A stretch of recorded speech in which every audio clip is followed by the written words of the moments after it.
Le 14 mars, au 20e jour du conflit en Ukraine, le directeur du bureau de la Commission des affaires étrangères du comité central du Parti communiste chinois, Yang Jiechi, et le conseiller américain à la sécurité nationale, Jack Sullivan, se sont entretenus à Rome des relations bilatérales et des questions internationales brûlantes, dont la situation en Ukraine. L'objectif de cette rencontre était de mettre en œuvre l'important consensus atteint lors de la visioconférence entre les présidents chinois et américains en novembre dernier.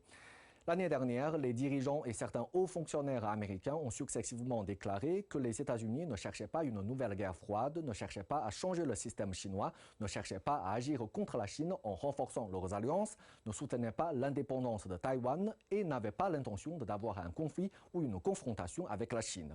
Cependant, il y a quelques jours, le Congrès américain a adopté un projet de loi visant à manipuler la carte de Taïwan dans le but de créer deux Chines.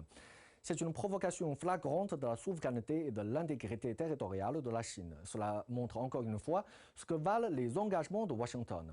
L'attitude des États-Unis peut également s'apercevoir à travers quelques petites manœuvres juste avant cette rencontre.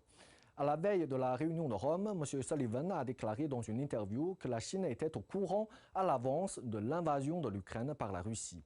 Immédiatement après, des médias américains ont relayé des propos d'un soi-disant haut responsable américain sous couvert d'anonymat, alléguant que la Russie aurait demandé à la Chine de lui fournir une assistance militaire, y compris des drones. Le même jour, M. Sullivan a menacé la Chine de conséquences si elle aidait la Russie à échapper aux sanctions occidentales. Il est classique pour la diplomatie américaine de recourir aux rumeurs et à l'intimidation afin de se procurer des conditions favorables à la négociation. Mais comme l'avait averti le même interlocuteur de M. Sullivan lors de leur dialogue à Anchorage en mars 2021, les États-Unis ne sont pas en mesure de parler à la Chine en position de force et les Chinois ne mangent pas de ce pain-là. D'un autre côté, ces bassesses trahissent l'anxiété de Washington quant au refus de Beijing de sanctionner Moscou. De quel droit les États-Unis penseraient-ils que la Chine doive leur emboîter le pas? Les rôles des deux pays dans cette crise qui aboutit au conflit armé sont diamétralement opposés. Les États-Unis sont à l'origine de la crise ukrainienne en poussant l'OTAN à s'étendre vers l'Est et en faisant fi des préoccupations sécuritaires de la Russie. Voilà que l'ours acculé a été exaspéré. L'aigle américain force tout le monde de s'aligner sur sa position et de combattre pour lui. La Chine, qui entretient à la fois de bonnes relations avec la Russie et l'Ukraine, ne se laisse pas influencer par une vision manichéenne. Elle ne choisit pas son camp tout en réitérant son attachement au respect de la souveraineté et de l'intégrité territoriale de tous les États. Une position qui a toujours été constante et sans équivoque.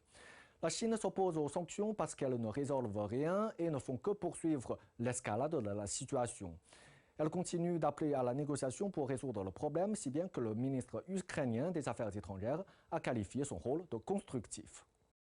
Néanmoins, la question ukrainienne peut tout à fait avoir sa place dans les discussions entre la Chine et les États-Unis, en dépit de leurs positions différentes. Et c'est effectivement le cas depuis des mois.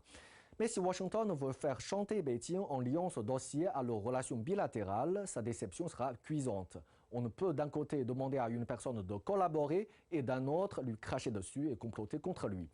Les États-Unis doivent d'abord trouver la bonne manière de traiter leurs relations avec la Chine et prendre des mesures concrètes pour regagner sa confiance. Une condition sine qua non pour que les deux pays collaborent sur un dossier international. De plus, les États-Unis ne doivent pas uniquement compter sur la Chine pour résoudre un problème créé par eux-mêmes, qui casse les verres les pays. Ils doivent assumer leurs responsabilités et agir de manière concrète pour apaiser le conflit et résoudre le problème, plutôt que de chercher des boucs émissaires.